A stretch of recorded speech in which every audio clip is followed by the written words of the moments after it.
Welcome to Innovation Brief by IdeaScale, where we turn your work team into innovators. You know, it's funny, we talk a lot about innovation in the business world, but the pressure to actually innovate, to really do it, is pretty intense these days. Oh, yeah. It is. It's not even just about keeping up anymore. It's about staying ahead of the curve in a world that's constantly changing. We've all seen those companies, right?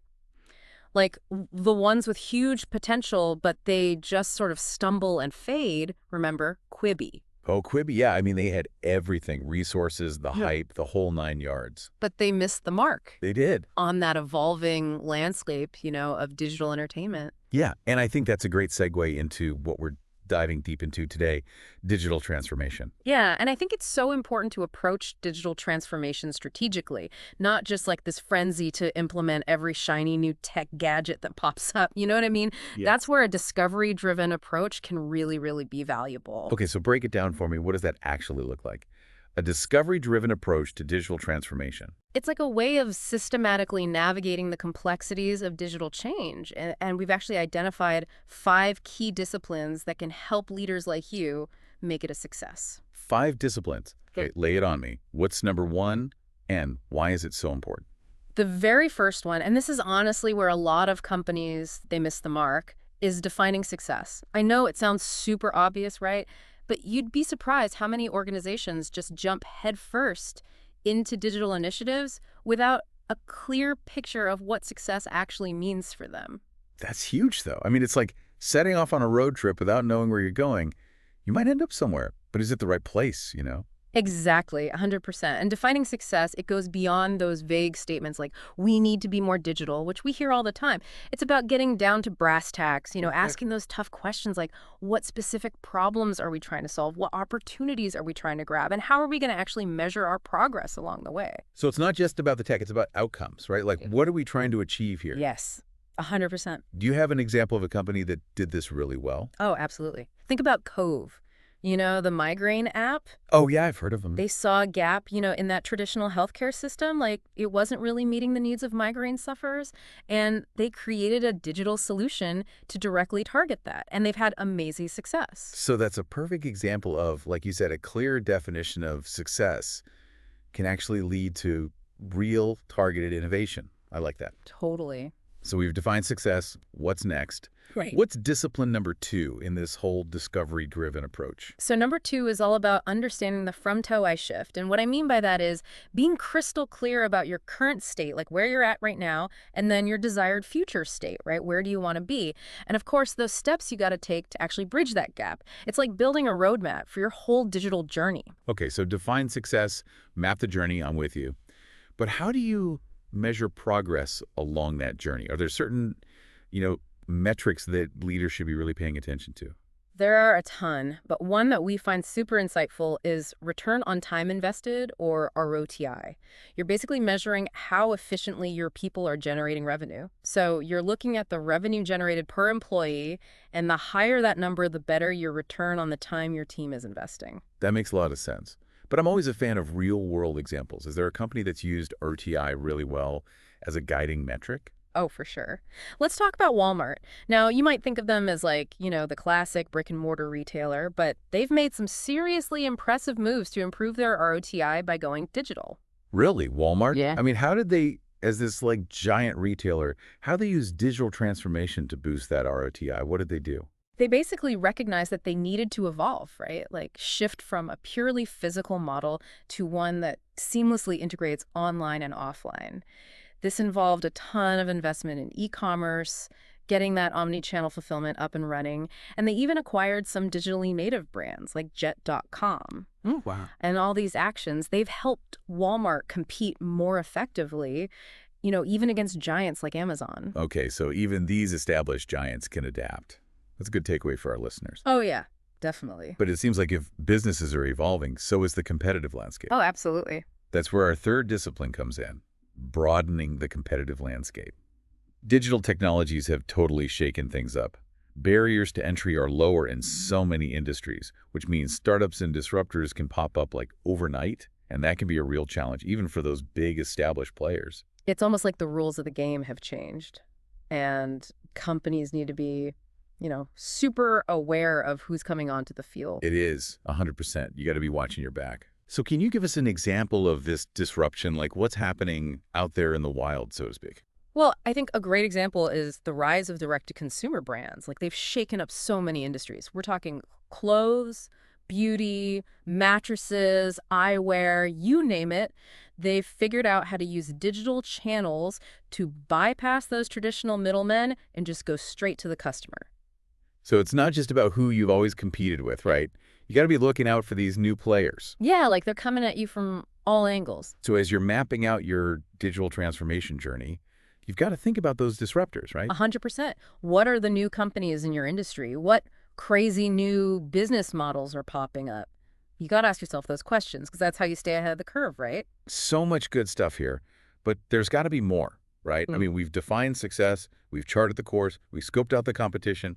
What comes next? There's definitely more, and it's kind of a shift in focus. It's not just about internal changes, Yeah.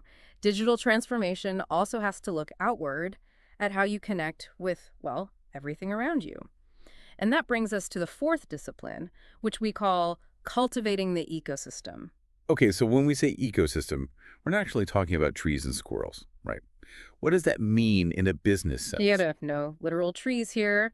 Think of it like the web of relationships around your company, customers, partners, suppliers, sometimes even competitors, believe it or not.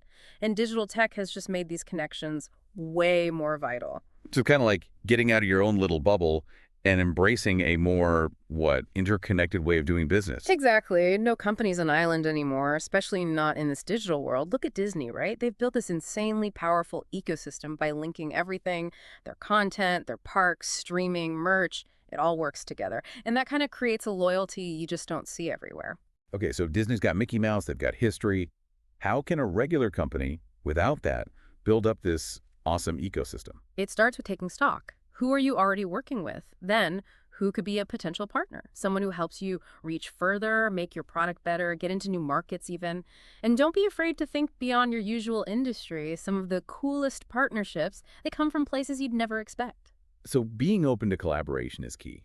Like sometimes innovating means teaming up, not just going it alone. Big time. Collaboration, in this digital age especially, it can really fuel growth. And speaking of which, that leads us to the fifth, our final discipline, embracing experiments. Ooh, now we're talking. Who doesn't love a good experiment, right? Yeah. But how does this tie into this whole digital transformation thing? In the world of digital, things move fast. You can't be afraid to mess up. Actually, we like to say, fail fast, learn fast. That's essential. It means testing out your ideas, getting data, and then being quick to adjust. So not having every little thing planned out in advance, more like have an idea, test it, see what happens, and then, change course if you need to. You got it. And another thing, small experiments, they're often better than those big, grand ideas. Don't get stuck in planning mode forever. Break those huge projects down into bite-sized pieces that you can test. Run the test, gather data, and use what you learn to get better as you go. It's less risky, less intimidating too, taking those smaller steps. For sure. It's all about being agile, ready to respond to change. And in the end, that makes you way more likely to nail this digital transformation thing. So quick recap, 5 disciplines. Define success, from to shift, broadening the competitive landscape, cultivating the ecosystem, and embracing experiments. It's like a cheat sheet for the digital age, right? It is. But even with a cheat sheet, things change, The digital landscape, it's constantly evolving. There's new stuff coming up all the time that could totally change how businesses approach this whole transformation thing. Okay, spill the beans. What trends should we be keeping an eye on? What's coming down the pipeline? One that I'm really excited about is low-code code platforms. These things are game changers. They let people with little or no coding experience build apps, automate stuff, create digital solutions, the whole shebang. No coding. So you're saying that anyone can be a digital innovator? Anyone, exactly. It's like opening up the world of tech to everyone. And it means companies can innovate way faster. Another trend we're seeing is this idea of physical products in perpetual beta. I've heard that term thrown around, but to be honest, I'm not totally clear on what it means. Can you break it down for us? Think about software, right? Always updating, getting better. Now imagine that, but with physical stuff. They can be remotely updated and improved through firmware and connectivity. So it's like our physical world is merging with the digital world. It's getting blurry. You nailed it. And that opens up a ton of opportunities to innovate no matter what industry you're in. Think of a car, right, that keeps getting smarter and better over time because of updates, or a fridge that orders groceries when you're running low. Okay, the future's here, and it's coming fast. It just shows how important it is to be curious, ready to adapt, and to stay ahead of the game. That's the key. And that's actually where a platform like IdeaScale comes in. Okay, so we've talked theory, now let's get practical. How can IdeaScale help companies in this whole digital transformation journey? IdeaScale gives you the tools and the platform to, well, to turn your work team into innovators. You can gather ideas from everyone, collaborate on solutions, and track the progress of all your innovation projects, all in one place. So it's not just about having good ideas, it's about having a way to capture them, develop them, and make them happen. Exactly. IdeaScale helps you build that culture of innovation, where everyone feels like they can contribute, try new things, and help shape the future of the company. This has been so insightful, really diving deep into digital transformation. 5 disciplines, real-world examples, we even peeked into the future. But before we wrap things up, I'd love to hear your final thoughts. What should leaders be focusing on as they start their own digital transformation journey? It's interesting because I think the biggest thing for leaders to remember is that digital transformation, it's not just about technology. We talked about that a lot today, but could you unpack that a bit more for us? Sure. You see, technology, at the end of the day, it's just a tool. It helps us get things done.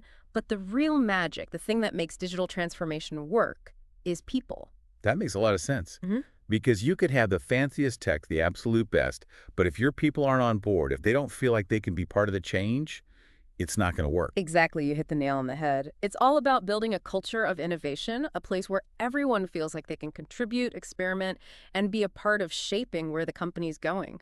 Which brings us back to IdeaScale, right? You were saying earlier that it can help companies actually turn their teams into, these innovation powerhouses. That's exactly it. IdeaScale provides that platform, the space for capturing ideas, for working together, and for turning those sparks of inspiration into real, tangible results. So it's not just about having the ideas, it's about having the system to actually make them happen. Exactly. It's about giving your team the tools and the freedom they need to experiment and really bring those ideas to life. So for our listeners out there who are thinking, okay, this is great, but I don't even know where to start, would you say IdeaScale is a good place to begin? Oh, absolutely. I mean, the best way to see what it's all about is to just try it out.